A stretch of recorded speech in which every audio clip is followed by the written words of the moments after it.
Welcome, ladies and gentlemen, to my next video on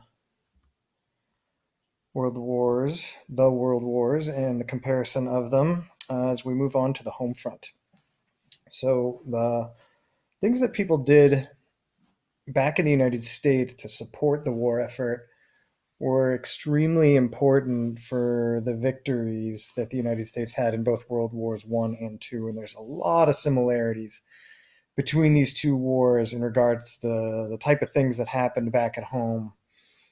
So the home front, the term, just so you understand, the idea of a front is the battle front. It's where two armies clash, right? That's considered the front. And we talked about this in regards to World War One, where the front lines would have been trenches.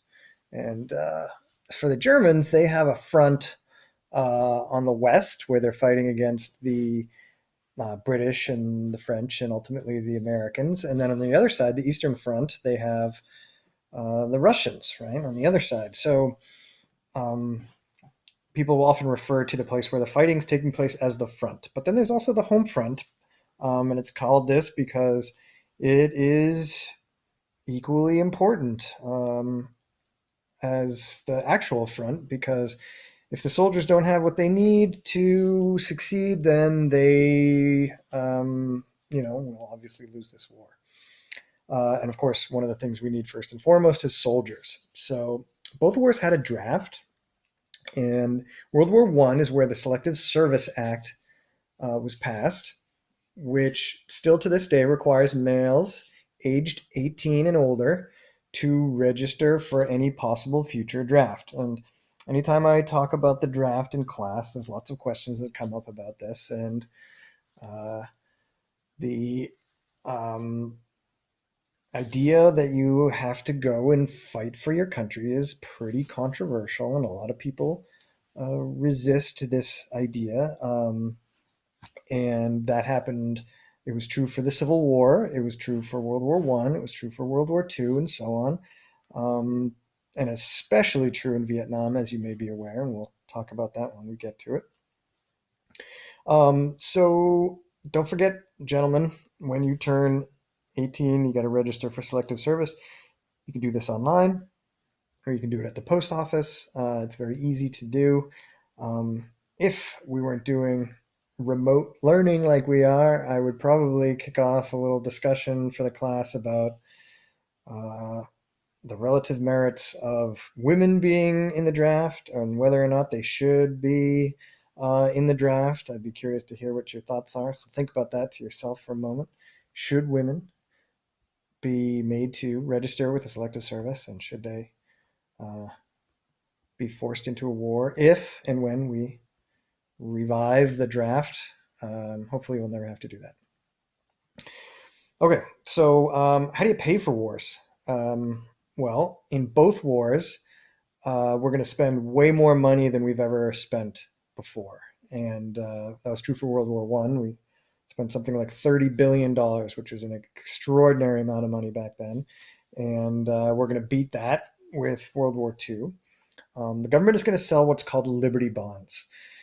And this is essentially the government borrowing money. I don't know to what degree we've talked about bonds in this class, but just to go back at it again, bonds are pieces of paper that have a maturity date on them. And in this case, the United States sells the United States people a piece of paper for a certain number of dollars. And then after a certain amount of time that is specific to the bond, like 5 years, 10 years, or whatever, you return that bond, that piece of paper, back to the government, and they pay you all of the money back that you bought it for, plus interest. And that interest is also going to be a fixed amount that's on there. So this is a win-win for everybody. The government gets money that they need to fight a war, which is an emergency situation, and then the United States people who will buy these things make a little bit of profit, right? And so this is the way that lots of entities, particularly governments, but also corporations and other organizations, use bonds to raise funds, raise money. And that's what we're going to do during World War I and World War II. So like I said, bonds are certificates that can be redeemed after a fixed amount of time with additional interest. In other words, the US government borrowed money from the American people, which they paid back later with interest. They're going to have some pretty significant tax increases that are going to make up the rest. World War I, our income tax was brand new. The 16th Amendment was passed in the 19 teens, and it's going to be a very effective way to bring in money from the American people. Actually, let me go back to this. I want to point out that there was a lot of propaganda in World Wars I and II, and I have a bunch of the posters regarding, a bunch of propaganda posters kind of sprinkled throughout this Prezi.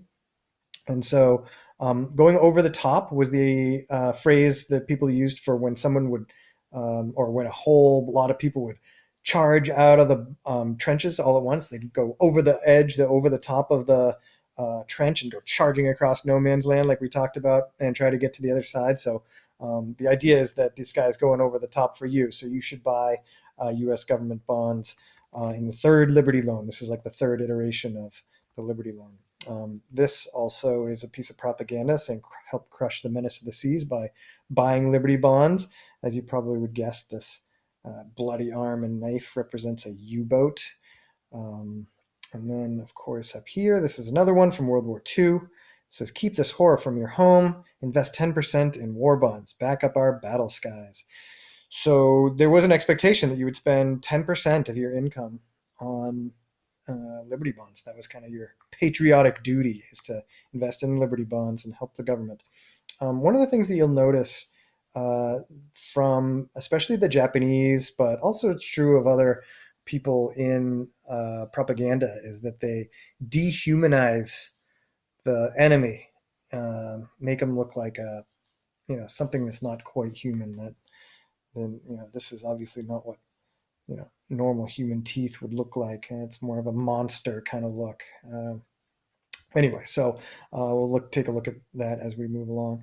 Wartime government regulations. The government in both wars puts really strict regulations on people and businesses in ways that you don't see during regular times. The United States is very much a capitalist, free market economy, especially up in here in New Hampshire, we have our whole live free or die thing going on, and we want to do what we want to do. But during wars, this government really clamps down and does seizes control of huge parts of the economy, determining what gets made and who makes it and how much it's going to cost and how much you're going to pay the people, and all of these things that we think of as being like decisions made by people and made by the market and made by supply and demand type decisions.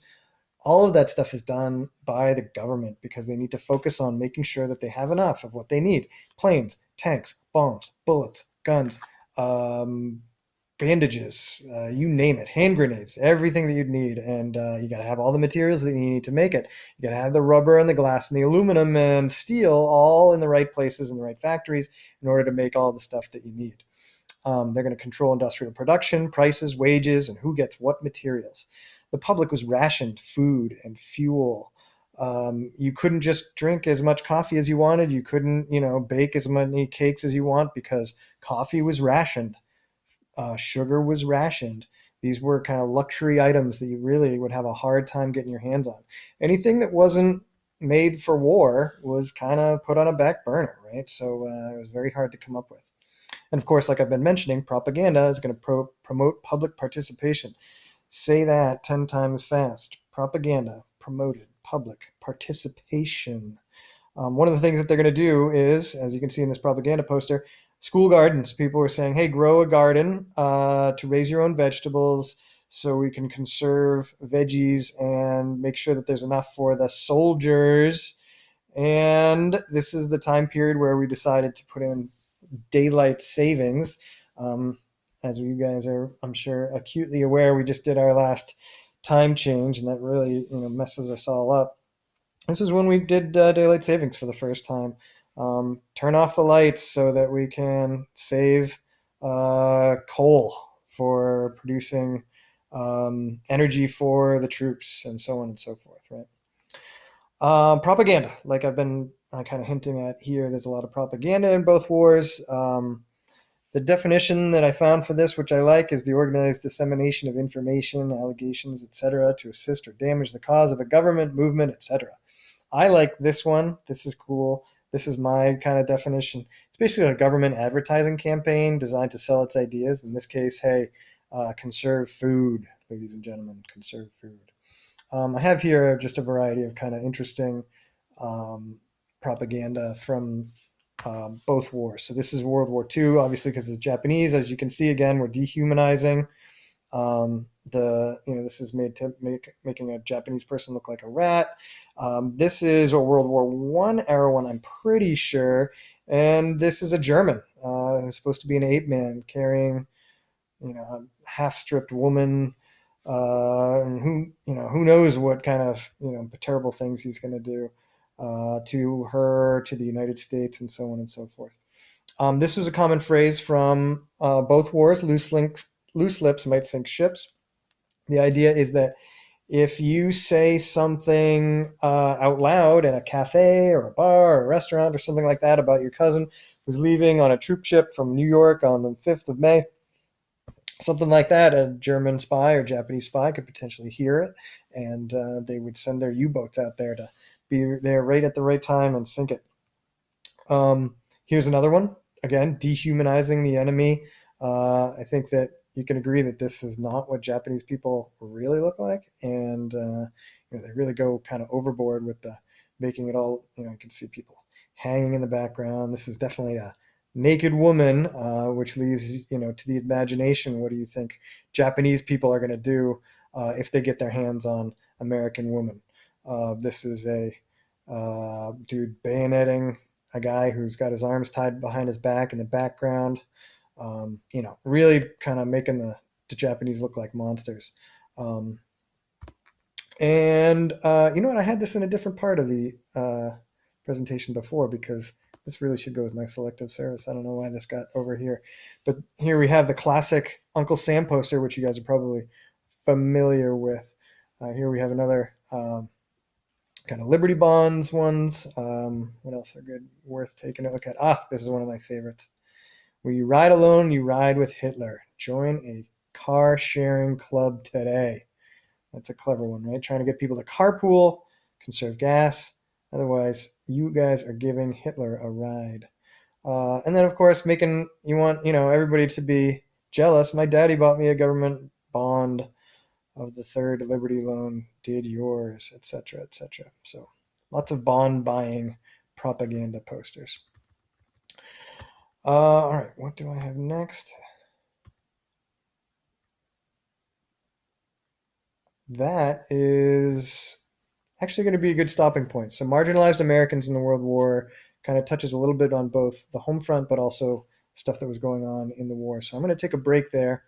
And yeah, that's going to be it for now. Hope you enjoyed.